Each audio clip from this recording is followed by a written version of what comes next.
بسم اللہ الرحمن الرحیم۔ مطالعہ اسلام کورس کے یونٹ نمبر 3 میں آپ کو خوش آمدید۔ عقائد کے حوالے سے مختلف مضامین پر پچھلے 2 یونٹوں کے اندر کافی آپ حضرات کے سامنے باتیں آ چکی ہیں۔ اس یونٹ کے اندر انشاءاللہ العزیز ہم ملائکہ پر ایمان کے حوالے سے بات کریں گے۔ ملائکہ فرشتوں کو کہا جاتا ہے اور ملائکہ دراصل ملک کی جمع ہے۔ عربی زبان میں ملک، ملائکہ، یہ ملائکہ جو ہے ملک کی جمع ہے۔ اب سوال سب سے پہلے یہ پیدا ہوتا ہے کہ فرشتوں پر ایمان کا کیا مطلب ہے؟ فرشتوں پر ایمان کا مطلب یہ ہے کہ حضور اکرم صلی اللہ علیہ وسلم جس وقت تشریف لائے تھے تو اس وقت اس معاشرے کے اندر بھی فرشتوں کے بارے میں ایک عجیب سا تصور پایا جاتا تھا، اور دیگر جتنے بھی الہامی یا غیر الہامی مذاہب ہیں ان مذاہب کے اندر بھی ہر مذہب کا اپنا ایک نقطہ نظر ہے فرشتوں کے بارے میں۔ مثال کے طور پر صابی ایک مذہب ہے جس کا ذکر قرآن شریف کے اندر بھی آیا ہوا ہے پہلے پارے میں، ان الذین آمنوا والذین ہادوا والنصارى والصابئین۔ یہ جو صابی لوگ تھے، بعض مفسرین نے صابیوں کے اس مذہب کو غیر الہامی مذاہب میں سے قرار دیا ہے۔ بہرحال یہ الہامی مذاہب میں سے ہو یا غیر الہامی مذاہب میں، لیکن ان کے ہاں ستاروں کے بارے میں تصور یہ تھا، فرشتوں کے بارے میں تصور یہ تھا کہ آسمان پر جو ستارے چمک رہے ہیں یہ سارے کے سارے فرشتے ہیں، اور نعوذ باللہ یہ جو ستارے ہیں یا یہ جو فرشتے ہیں یہ اللہ تبارک و تعالیٰ کی ذات کا ایک مظہر ہے۔ ذات کا مظہر کا مطلب یہ ہے کہ مثال کے طور پر یہ میرا ہاتھ ہے، کہ میرے ہاتھ کے یہ جو سامنے والا حصہ آپ کو نظر آ رہا ہے تو یہ میرے وجود کا مظہر ہے،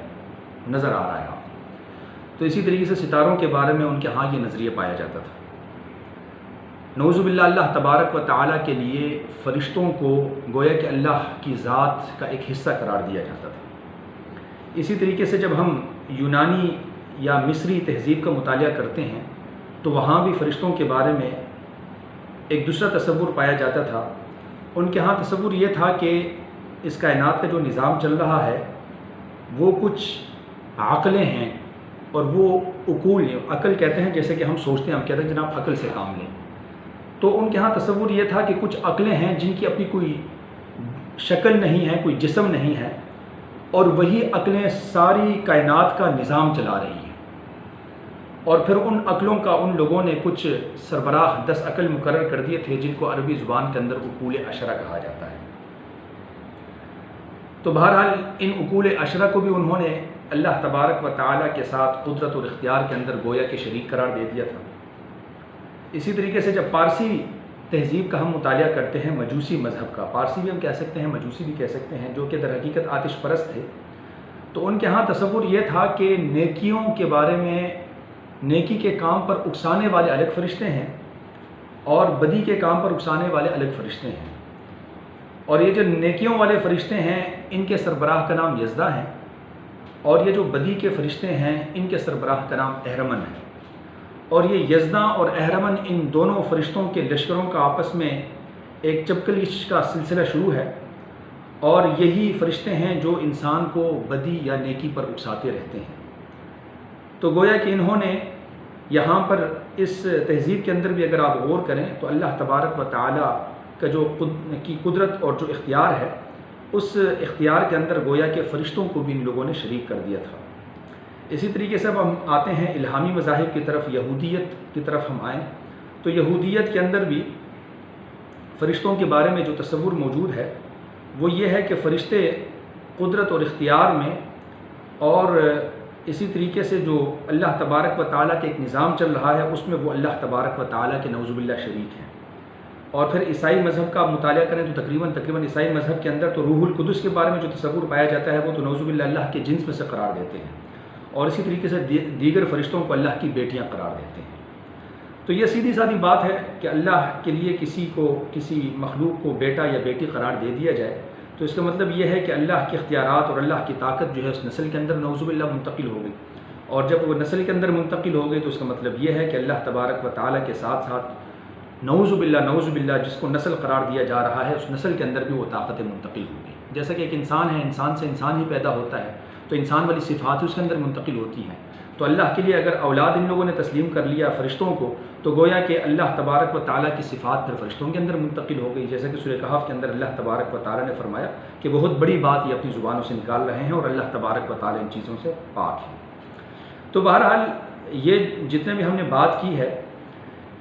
ان تمام باتوں کو اگر آپ پیش نظر رکھیں تو آپ اس سوال کا جواب بآسانی دے سکیں گے کہ اسلام کے علاوہ دیگر مذاہب میں فرشتوں کے بارے میں تصورات کیا ہیں. یہ ایک سوال اگر آپ کے سامنے رکھا جائے تو یہ جو لیکچر یہاں تک ہم نے آپ کے سامنے جو کچھ پیش کیا اس کے نتیجے میں آپ اس قابل ہو جائیں گے کہ آپ اس کا جواب دے سکیں. اور پھر اس کے بعد ایک دوسرا عنوان ہے جو اس یونٹ کے اندر موجود ہے، وہ یہ ہے کہ اسلام میں پھر فرشتوں کی حقیقت کیا ہے. اسلام میں فرشتوں کی حقیقت کے تحت انہوں نے پھر تقریباً 3-4 عنوانات ذکر کیے ہیں. سب سے پہلے تو ایک آیت انہوں نے پیش کی ہے اس کتابچے کے اندر، سورہ بقرہ کی ابتدائی آیات میں سے ہیں کہ وَإِذْ قَالَ رَبُّكَ لِلْمَلَائِكَةِ إِنِّي جَاعِلٌ فِي الْأَرْضِ خَلِيفَةً. وہ وقت یاد کرنے کے قابل ہے کہ جب تیرے رب نے ملائکہ سے یہ فرمایا کہ میں زمین میں اپنا ایک خلیفہ بنانے جا رہا ہوں. یہ اشارہ ہے انسانیت کی طرف. حضرت آدم علیہ السلام کو جب اللہ تبارک و تعالیٰ نے پیدا کرنے کا ارادہ فرمایا تو اس وقت فرشتوں کے سامنے اللہ تبارک و تعالیٰ نے اس کا ذکر کیا. تو فرشتوں نے اس وقت پھر سوال کیا کہ یا رب کریم آپ ایسے لوگوں کو پیدا کرنے جا رہے ہیں جو زمین پر فساد برپا کریں گے. تو اس آیت کو اگر سامنے رکھا جائے تو یہ چیز ظاہر ہوتی ہے کہ فرشتوں کی تخلیق انسانیت سے پہلے ہو چکی تھی. ایک تو یہ پتہ چل رہا ہے اس آیت سے، اور دوسرا یہ پتہ چل رہا ہے کہ انسانیت سے پہلے زمین میں بھی کوئی ایسی مخلوق موجود تھی کہ جو اللہ تبارک و تعالیٰ کے احکامات کی طرف متوجہ تھی. اور وہ پھر دیگر آیات پر جب ہم غور کریں تو پتہ چلتا ہے کہ انسانیت سے پہلے اللہ تبارک و تعالیٰ نے جنات کو تخلیق کیا تھا اور جنات کا وظیفہ بھی اللہ تبارک و تعالیٰ کی عبادت اللہ تبارک و تعالیٰ نے یہ ڈیوٹی ان کے لیے مقرر کر رکھی تھی. بہرحال فرشتوں کا ذکر اس آیت کے اندر ملتا ہے. اب فرشتوں کے کام جو ہیں، فرشتوں کے کام اس کے تحت اس کتاب کے اندر انہوں نے سب سے پہلے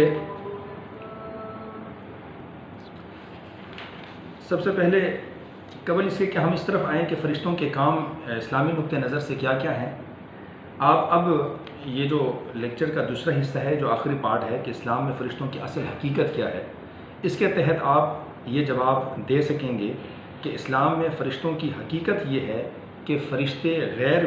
مادی ذی روح مخلوق ہیں اللہ تبارک و تعالیٰ کی. غیر مادی کا مطلب یہ ہے کہ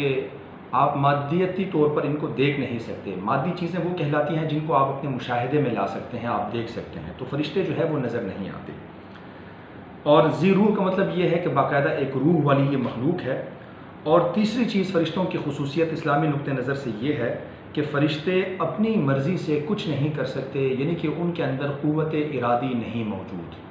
قوت ارادی کا مطلب یہ ہے کہ میں اپنے ارادے سے چاہتا ہوں کہ کچھ کھا پی لوں تو میں جا کر گلاس پانی سے بھر لیتا ہوں اور میں پی لیتا ہوں. تو یہ میں نے اپنے ارادے سے گلاس میں پانی ڈالا اور میں نے پی لیا، یعنی کہ اپنے ارادے کا میں مالک ہوں اور ارادے میں میں مختار ہوں. فرشتے جو ہیں وہ اس طرح خود مختار نہیں ہیں، بلکہ اللہ تبارک و تعالیٰ نے جس کو جو ڈیوٹی دے رکھی ہے اسی ڈیوٹی پر وہ مامور ہے اور وہ مسلسل وہی ڈیوٹی کیے جاتے ہیں. تو یہ دوسرے سوال کے جواب انشاءاللہ آپ دے پائیں گے جب آپ سے یہ سوال کیا جائے گا کہ اسلام میں فرشتوں کی اصل حقیقت کیا ہے. تیسری چیز، اب فرشتوں کے کام کیا کیا ہیں. تو اگر ہم قرآن شریف میں فرشتوں سے متعلق جو بھی آیات اللہ تبارک و تعالیٰ نے ذکر فرمائی ہیں تو ہمیں پتہ چلتا ہے کہ فرشتوں کے کاموں میں ایک کام تو یہ ہے کہ فرشتے اللہ تبارک و تعالیٰ کی تسبیح اور تحمید بیان کر رہے ہوتے ہیں، جیسا کہ یہاں پر 3-4 آیتیں انہوں نے ذکر کی ہیں. والملائکۃ یسبحون بحمد ربہم، سورہ شورى کی آیت ہے کہ اور فرشتے حمد کے ساتھ اپنے رب کی تسبیح کرتے ہیں. اسی طریقے سے آگے 1-2 آیتیں سورہ مومن اور سورہ انبیاء کی انہوں نے مزید ذکر کیے ہیں. آپ کتاب سے دیکھ کر جو ہے آپ ان آیتوں کو یاد کر لیجئے گا کہ فرشتوں کے جو بنیادی کام ہیں جو اللہ تبارک و تعالیٰ کی طرف سے مقرر کردہ ہیں اور جن کا ذکر قرآن شریف کے اندر موجود ہے، تو ان کاموں میں سب سے پہلا کام وہ یہ ہے کہ وہ اللہ تبارک و تعالیٰ کی حمد اور ثنا بیان کر رہے ہوتے ہیں۔ خود حضور اکرم صلی اللہ علیہ وسلم جب معراج پر تشریف لے کر گئے تو وہ حدیث معراج جو ہے اس کے اندر بھی یہ ثابت ہوتا ہے کہ فرشتوں کو آپ صلی اللہ علیہ وسلم نے حالت قیام میں دیکھا، وہ ذکر کر رہے تھے، حالت رکوع میں دیکھا، وہ ذکر کر رہے تھے۔ تو اسی طریقے سے آگے پھر دوسرا جو فرشتوں کے بارے میں پتہ چلتا ہے قرآن شریف کی آیات کے مطالعے سے، وہ یہ ہے کہ فرشتے جو ہے وہ پیغام رسانی اور سفارتکاری کا کام بھی کرتے ہیں، جیسا کہ یہ صفحہ نمبر 10 پہ جو سورہ حج کی آیت ہے، اللہ یصطفی من الملائکۃ رسلا، اللہ تعالیٰ فرشتوں میں سے پیغام رساں منتخب کرتا ہے۔ تو اس سے معلوم ہوا کہ فرشتے تسبیح و تحمید کے علاوہ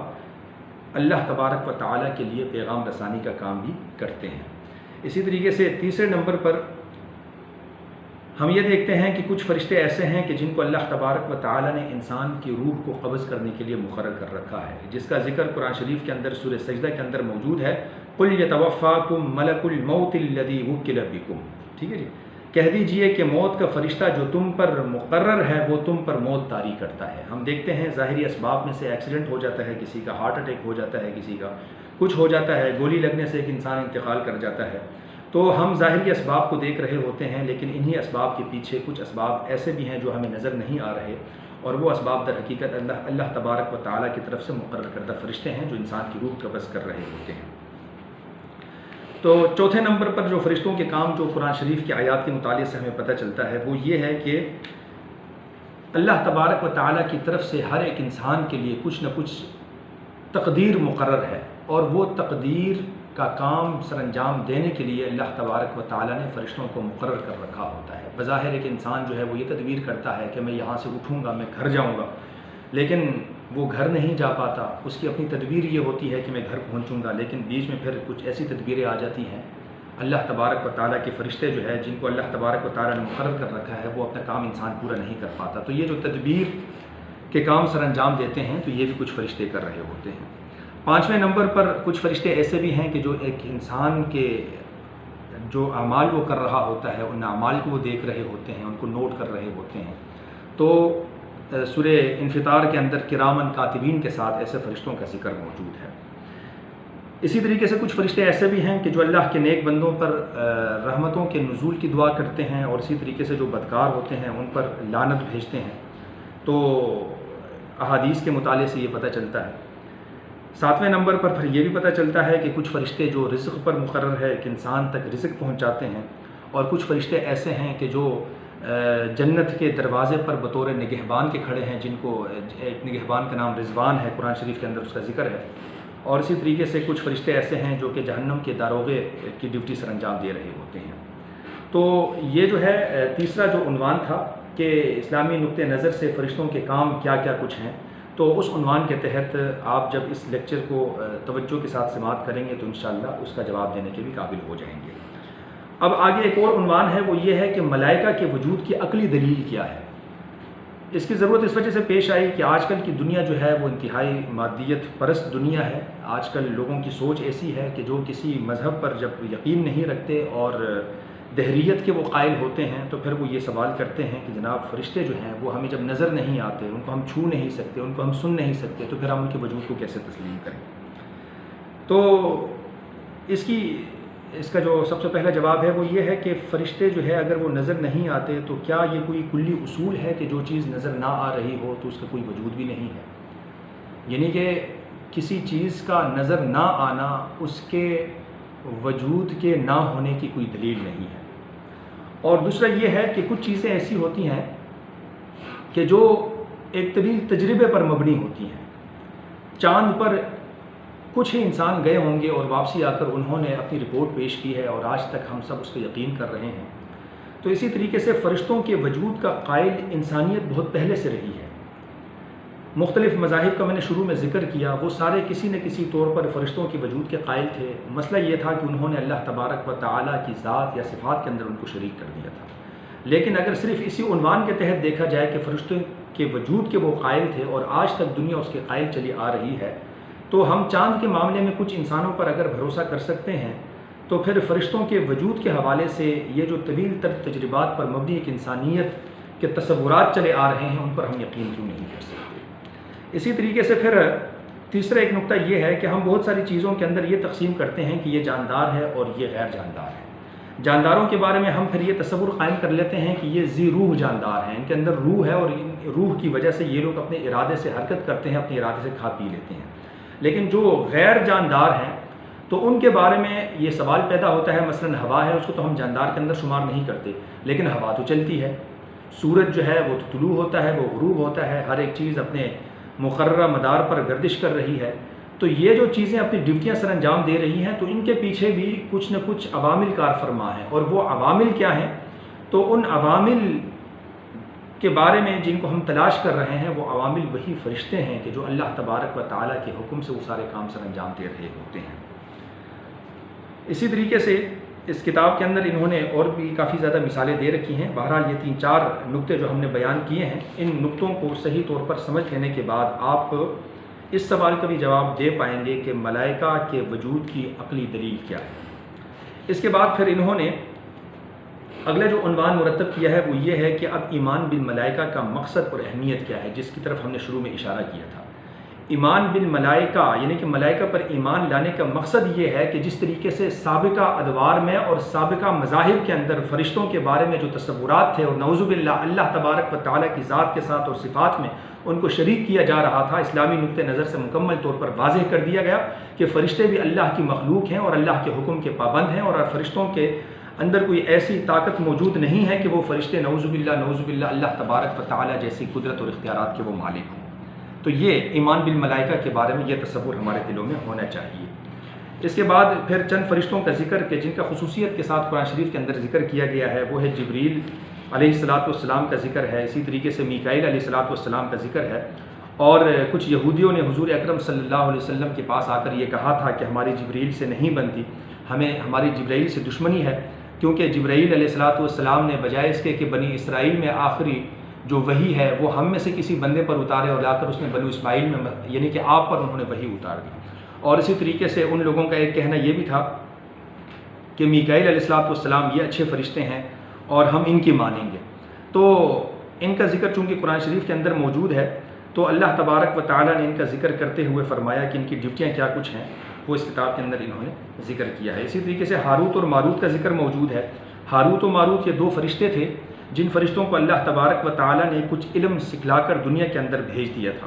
اور وہ علم ایسا تھا یعنی کہ جس علاقے میں یہ لوگ آئے تھے، یہ 2 فرشتے آئے تھے، وہ علاقہ باب العراق کا علاقہ تھا، اور اس علاقے کے اندر سحر اور جادوگری کا علم بہت عروج پر تھا۔ تو اللہ تبارک و تعالیٰ نے کچھ عمل ہاروت و ماروت کو سکھا کر ان کو دنیا میں بھیجا تھا، اور اللہ تبارک و تعالیٰ نے یہ ذکر بھی کیا کہ ان فرشتوں کو بھیجنے کا مقصد جو ہے وہ ایک آزمائش ہے، یعنی کہ ان کا بتلایا ہوا جو علم ہے اس کو اگر صحیح طور پر استعمال کیا جائے تو اس سے نفع حاصل کیا جا سکتا ہے، اور غلط طور پر استعمال کیا جائے تو اس سے انسانیت کو نقصان پہنچایا جا سکتا ہے۔ تو یہ ایک ایسی آزمائش تھی،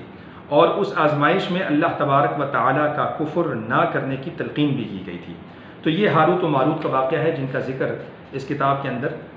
کیا گیا ہے۔ اسی طریقے سے پھر منکر نکیرین میں ان کو کہا جاتا ہے۔ نکیرین کا ذکر کیا گیا ہے، یہ وہ احادیث کے اندر ان کا ذکر ہے کہ